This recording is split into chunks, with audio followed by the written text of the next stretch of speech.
Hi friends, நம்ம இதில் இந்த திருத்தங்கள் பக்கத்தில் ஒரு 5 பேர் இறந்து போயிட்டாங்க.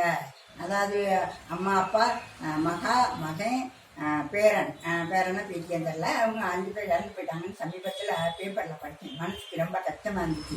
என்னன்னு பார்த்தா அவர் ஆசிரியர் பணி செய்கிறாங்களாம், அம்மாவும் அப்பாவும். அப்படின்றது நல்ல சம்பளம் வாங்குவாங்க. அப்படி இருக்கும்போது இவங்களுக்கு கடன் தொல்லை எப்படி வந்துச்சு அப்படிங்கிறது புரியாத புதிராக இருக்குன்னு பேப்பரில் போட்டிருந்தாங்க. நான் என்ன சொல்ல வரேன், எந்த ஒரு இதுக்குமே கடன் வாங்குறதுக்கு முன்னாடி நம்ம யோசிக்கணும். எதுவுமே கடன் இல்லாமல் நம்மளுடைய சம்பளம் விரலுக்கு தகுந்த வீக்கம் சொல்லுவாங்க பார்த்தீங்களா, அது மாதிரி தான் இருக்கணும். நமக்கு 2 பேருக்கு நல்ல சம்பளம் வந்திருக்கு அப்படிங்கும்போது அதுக்குள்ளே இவங்க தாராளமாக நல்லாவே வாழ்க்கை வாழ்ந்திருக்கலாம். இன்னொரு பேப்பரில் போட்டிருந்துச்சு, அவர் ஆசிரியருக்கு ஏதோ உடல் நலம் சரியில்லைன்னு சொல்லி அந்த கவனிக்கிறதுக்காக அவர் பணம் வாங்கி தான் கடனாளி ஆயிட்டாரு அப்படின்னு. நமக்கு கொஞ்சம் உடல் நலம் சரியில்லை அப்படிங்கும்போது நம்ம கடன் வாங்கிலாம் வைத்தியம் பார்க்கணும்னு இல்லை, அதுக்குன்னு சில ட்ரிட்டுகள் இருக்கும். அவர் ஆசிரியராக இருந்தப்ப நான் கண்டிப்பாக தெரிஞ்சிருந்திருக்கோம். அப்படியே எல்லாம் ஆடம்பரமான வைத்தியம் நம்ம பார்க்கக்கூடாது, கொஞ்சம் குறைந்த வைத்தியம் பார்க்கணும். இன்னொரு பேப்பரில் என்ன போட்டிருந்தாங்க, அவர் எல்லாருக்கும் ரொம்ப அதிகமாக பணம்லாம் கொடுப்பாரு, உதவி செய்வாருங்க. ஏங்க நமக்கு எவ்வளோ இருக்கோ அதில் போட்டாலும் அளந்து போடுன்னு தான் சொல்லியிருக்காங்க. நமக்கு போக தான் தான தர்மம்.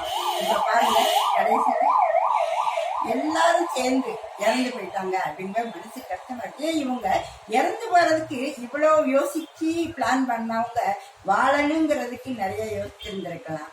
ஏதாவது நல்ல ஒரு இவங்க கிட்ட கவுன்சிலிங் மாதிரி போயிருந்திருக்கலாம். அவங்க கிட்ட நல்லா பேசியிருந்தா மனசுக்குள்ள இருக்கிறது வெளியே வந்திருக்கும். இதெல்லாம் விட்டுட்டு திடீர்னு இது பண்ணிக்கிறது, அது குடும்பத்தோட இறந்து போறது அப்படிங்கிறதெல்லாம் மிகவும் வருத்தப்படக்கூடிய ஒரு இது. ஏதோ ஒரு பிரச்சனை, இந்த பிரச்சனை இல்லை, இன்னும் உள்ள என்னென்ன பிரச்சனை இருக்குன்னு நமக்கு தெரியல. அவங்களுடைய பிரச்சனைகளை வெளியே சொல்லணும். அதுக்கு தான் நல்ல ஒரு இது நம்ம கவர்மெண்ட்டே நடத்துது மனநல ஆலோசனை இதுகளை. தனிப்பட்ட முறையில் நாங்களாம் நிறைய பேர் இருப்போம், எங்ககிட்டலாம் கவுன்சிலிங் பண்ணிக்கலாம். அவங்க ஒன்றும் அப்படியே எக்கச்சக்கமாக எல்லாம் செலவு பண்ணணும்னு அவசியமே இல்லை. அப்படி இருக்கும்போது விரலுக்கு தகுந்த வீக்கம் நம்மளுடைய வாழ்க்கையை அமைச்சுக்கிட்டா கடன் இல்லாத வாழ்க்கை தான் மிகவும் நல்ல வாழ்க்கை. அதனால யாருமே நமக்கு ஒரு கொஞ்சம் அளவு பணம் சேர்ந்துருக்கா, நமக்கு இருக்கிற பணத்தை வச்சு வீட்டை கட்டுங்க. அதை விட்டுட்டு உடனே லோன் போடு, அதை போடு, இதை போடுன்னு சொல்லி போட்டு ஒரே கடனாளியாக வாழ்ந்தா அது நல்லாவே இல்லை. கடைசியில முடிவு சில நேரங்கள்ல இந்த மாதிரி தற்கொலை செய்யும் அளவுக்கு போயிருக்கு. அதனால யோசிங்க. கடன் வாங்கினா அப்புறம் கடன்காரங்க கடனை கேட்கத்தானே செய்வாங்க.